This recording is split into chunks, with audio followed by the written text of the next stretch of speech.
This is Zach Clark, Development and Leadership Coaching. What do you do about a person who says, I don't like asking people for money? Maybe you're one of those people.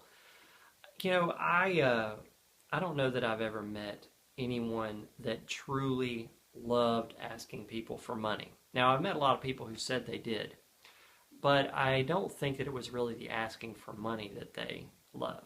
I think it was something much deeper than that. There have been a few people I've heard say that I surmised, yeah, maybe they do like it because they are kind of viewing it like sales, and they're kind of that gotta win at all costs mentality. That doesn't take you very far in leading a ministry.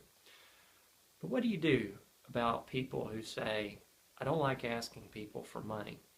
One of the myths of ministry leadership, I believe, is there's this mentality that you got to always be asking for money. You got to ask. Somebody's got to ask. Who's going to ask? Who's going to ask? And I think that there's a time and place that you will be called to challenge people to give, challenge people to do something big. But I'm not sure that the answer is simply asking for money all the time. In fact, what I want to talk to you about today is engaging people for real, in a real relationship. What does it look like to actually see someone's heart begin to become engaged in the vision, and how do you do that? Well, it's actually surprising, but you've got to ask a lot of questions. And I don't mean asking for money, but you personally, you have to be out there asking tons and tons of questions.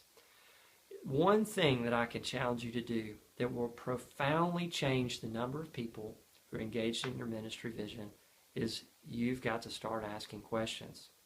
Somewhere along the way, when we're involved in a leadership role, we think we're the person who's supposed to have all the answers. We're supposed to be the person with the plan. We're supposed to be the person that knows where we're headed and what we're supposed to be doing.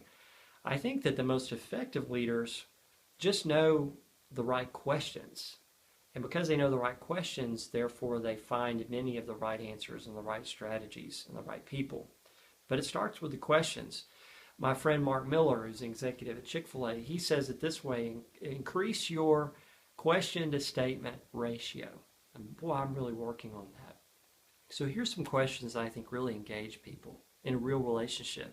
Heaven forbid we actually ask people questions before we ask them to do things. So here's some questions. How do you approach your giving? How do you make decisions about your giving? What are other ministries that you're involved in? And why are you involved with them? What is it that's captured your heart about them? What have been some projects that you've been involved in that were really meaningful to you, that you look back on and say, wow, God really used me here? How do you prioritize your giving? You probably get asked a lot. How do you prioritize who to give to and who not, and how much to give to? Now, people are going to kind of know you've probably got some sort of motive behind these questions. But I think if you approach it, excuse me, I think you approach it about you're trying to really learn and listen to them and hear from them. People really respect that. And then when you do have the opportunity to talk about what you're working on. Well, here's what I'm trying to do. I'm trying to see if we can get more people involved in giving and move our vision forward. We've got this incredible opportunity in front of us. We're really impacting people. And I'm trying to find people who will get involved in that in a significant way. How would you do that if you were me? I mean, that's a great question. If you were me, what would you do? Who would you talk to? How would you approach this? Can we be humble enough to ask those questions? Questions send people on a mental journey to find an answer. It puts them in the position of being a problem solver with you. Rarely will they say, gosh, I don't know, that's a big problem. Let me know how that turns out. Usually they'll have some great advice. And this leads me to a real truth that I've discovered.